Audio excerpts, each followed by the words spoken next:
welcome back to Channel England Football. My name's Gary and this is my post-match analysis of England's 1-0 win against Austria, our first warm-up game before the Euros.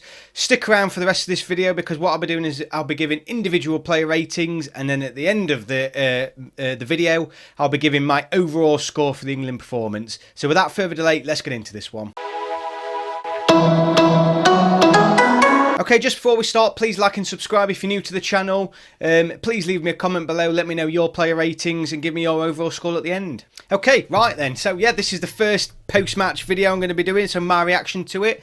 My first thoughts, initial thoughts, is it's a good result for England. I think, like I said in my preview to this match, is that out of the two games we've got coming up, Austria, Romania, this is by far the toughest one.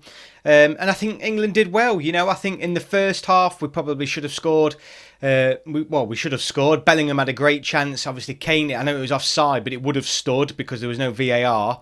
So I think, you know, Kane with the chance that he just didn't somehow get out of his feet, and that Bellingham header were big opportunities for England that I think we're going to need to take in tournaments. You know, I think as the game went on, though, the second half, obviously following the changes, Southgate made a lot of changes in that second half. Legs got tired. Obviously, there's clearly players nursing injuries and things like that. So I feel like in the end we did hold on a little bit. They certainly should have scored with a header within the last 2 minutes of the game. You know, they did hit the bar, but I don't think that was in any real danger of dipping below. Pickford, he did get a touch to that. But I think it's a deserved victory. I feel like we just about were the better team on the night. Some good performances, some big performances tonight, so I'm going to go into those. But it's a good result. You know, please remember, this is this squad's first game together. There's a lot of players who actually, you know, including those that came off the bench, that aren't going to be included in that 33-man squad. There's a lot of players nurturing injuries. There's a lot of players that it's the first game actually in a while. So all those considered, I think it was a good result last night for England.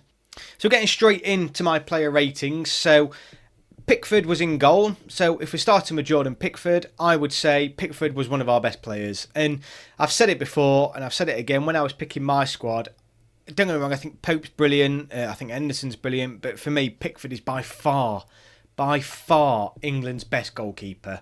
I really do mean that. I mean, the balls he was playing out with his feet were fantastic. He made some really good saves, including tipping that one onto the bar.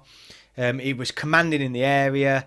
I just don't understand what more he needs to do. He never lets England down. And last night was the same. It was brilliant. I go back to that game against Spain where Pickford it was Pickford banging the ball up front and causing us to go on the counter attack. And it was the same again last night. He was putting some wonderful balls up front and up towards Harry Kane or whoever it was, Grealish or whoever. And it was just his distribution with the ball is fantastic. For me, Pickford was a solid 8. He really was, and this is how weird the game was. That we, you know, when a keeper usually has a high score, it means that, you know, they've had to do a lot. He didn't have to do an awful lot last night, but what he did do, he did it well. His passing, for me, is what really puts him up there. His distribution was great. I think even the commentators on the TV said last night, you know, he say something when Pickford was probably our best passer of the ball in the first half. But Pickford was brilliant. A good solid 8 out of 10 for me. So moving on to Trent Alexander-Arnold, a mixed bag, obviously. It was a mixed bag, a lot of pressure on him coming into this game, given he will have heard all this storm surrounding his inclusion. Obviously, Southgate sounds like he's had a conversation with him 3 weeks ago, told him he was going to be included, and then almost had to have another conversation with him over the past couple of weeks. So he's clearly, his head has probably been spinning a little bit. He's probably been thinking, there was Southgate telling me one thing, but then actually the reality is going to be another. But he was included. Interesting that he started him.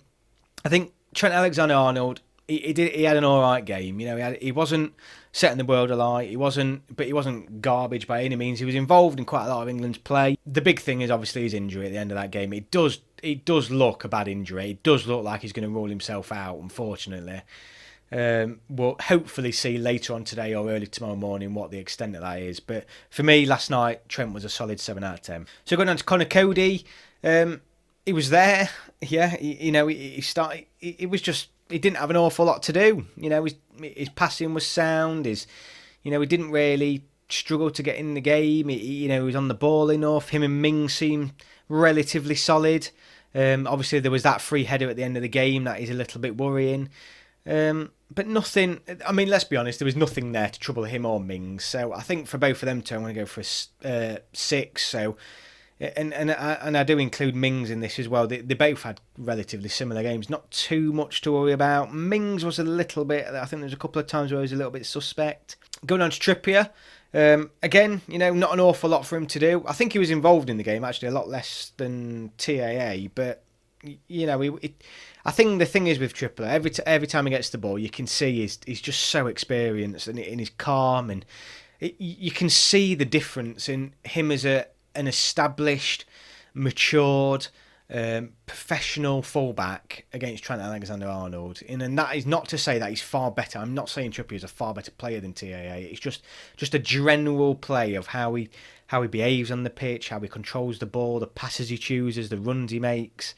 For me, 7 out of 10 for Trippier. I think he was a good player. He's always, anytime he plays for England, he is always in the thick of it, isn't he? He never shies away from wanting the ball. And the same again last night. For Declan Rice, I would go with a solid 6, 7, 6.5 out of 10. Again, he was there, didn't do an awful lot though. I do feel like mainly to do with the system, and I'll come on to my thoughts on the game after these ratings, but I think him and Bellingham, they were missing a little bit. The middle of the park, there was a real gap between those, centre-back, full-backs and Grealish, Saka, Lingard and Kane. There was, I feel like that's where we can improve moving forward, that link-up, and that's where I think Rice and Bellingham need to obviously be that driving force behind it. Rice did nothing wrong by any means. It was a weird game, a quiet game. But for me, 6.5 out of 10. Going on to Jude Bellingham, similar story. Again, he was involved, but it was just, again, him and Rice did seem to go missing between the... But I'm aware that this is probably the system that Southgate is wanting to play. But what it means is that Grealish and Kane are constantly dropping too deep, and Rice and Bellingham are getting sort of getting caught, between no man's land, particularly when England break.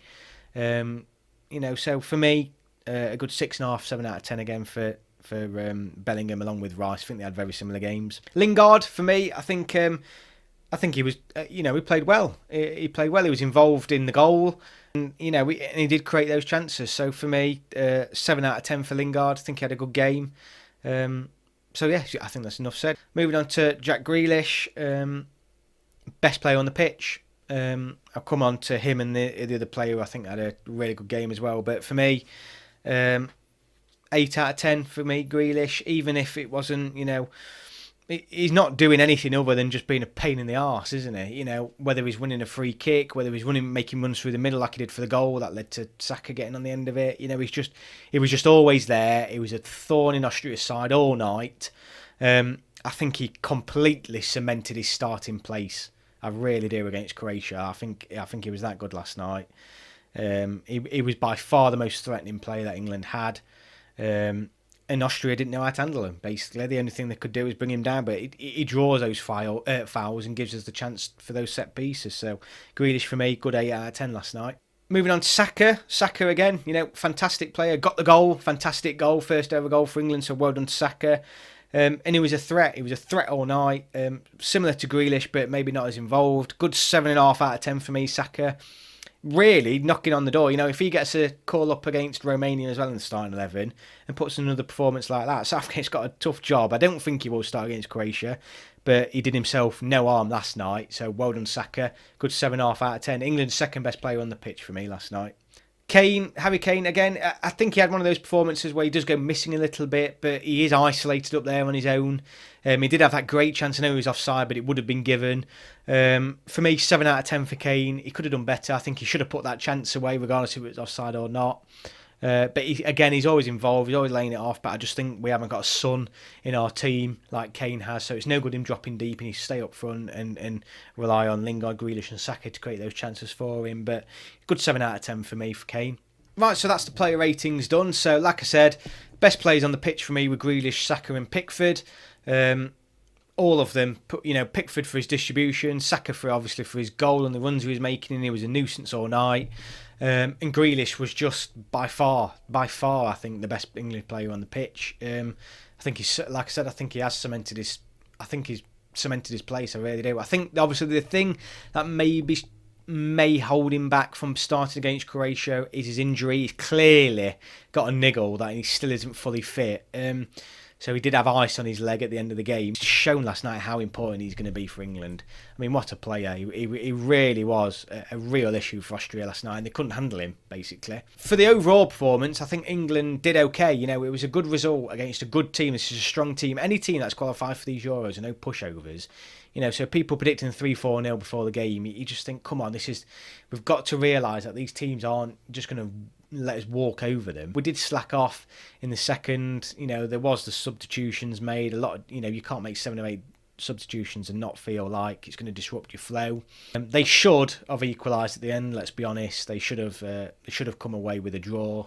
However, I think on the whole, over the 90 minutes, I think 1-0 doesn't flatter us by any means. You know, like I said, I think Bellingham, Kane. We didn't create an awful lot more else in the second half. I think that is a concern. I think it's always a concern for England, again, just creating from open play in general.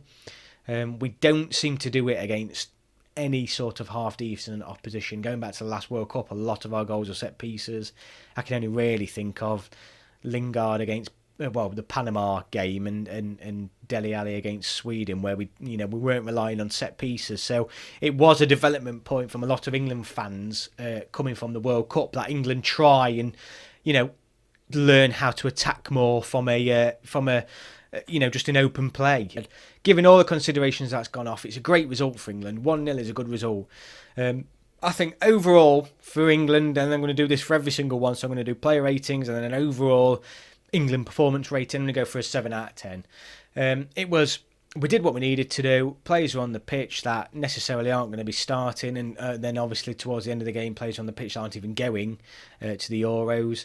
It's 1-0. It's a clean sheet, although they should have scored. Players like Saka has really put himself in the front. Grealish showed his, what he can do. Pickford's really, if he hadn't done it already, but he's 1,000,000% cemented his place as the number 1 goalkeeper. The only downside is obviously the huge downside is this Trent Alexander-Arnold injury. I'm hoping, I think it's more hope than expectation, but I think it's looking like his Euros is over. Who do we bring in his place? I think the 2 names that automatically jump up are Lingard and James Ward-Prowse. So what it's going to mean, I think, if Trent Alexander-Arnold is injured, we drop a defender for a midfielder. I think it would be the right thing to do. I think that's what Gareth Southgate will do. But let's wait and see. Hopefully he's fit, because he does offer something. He was putting in some balls last night and you think, yeah, no, that's class, and that's what we need. He does have a position in a place in this England squad. The Romania game I'm a little bit worried about, because they haven't qualified. So Austria last night, I think, were a little bit dirty. The tackles were flying in. I think the referee, and I don't like to moan about referees, but the referee had a shocker last night, an absolute shocker. He didn't protect our players at all. The yellow cards, I mean, I don't know why. Who was it? Was it Trent Alexander-Arnold, who got a yellow card for being on the pitch, or getting injured? It was just ridiculous. There was baffling decisions last night. Hope we don't get a referee like that on Sunday, and we certainly need a strong referee on Sunday, because, like I said, Romania haven't qualified. They're going to be a lot more up for it than what we are. They're more likely to take risks. So we just need to get through this. I would take a 0-0 on Sunday, I promise you, just to get everyone there fit and healthy. Thank you very much for watching this reaction video. So please let me know in the comments what your thoughts are, whether you agree with me, disagree with me. Let me know if you like this format. I'll be doing the same again for the Romania game, and then hopefully we're going to be able to banker these, and I'll use these to look back over the videos each week and see where players are developing, or the average England scores, if you like. But yeah, thank you very much for joining me, and look forward to seeing you on the next video.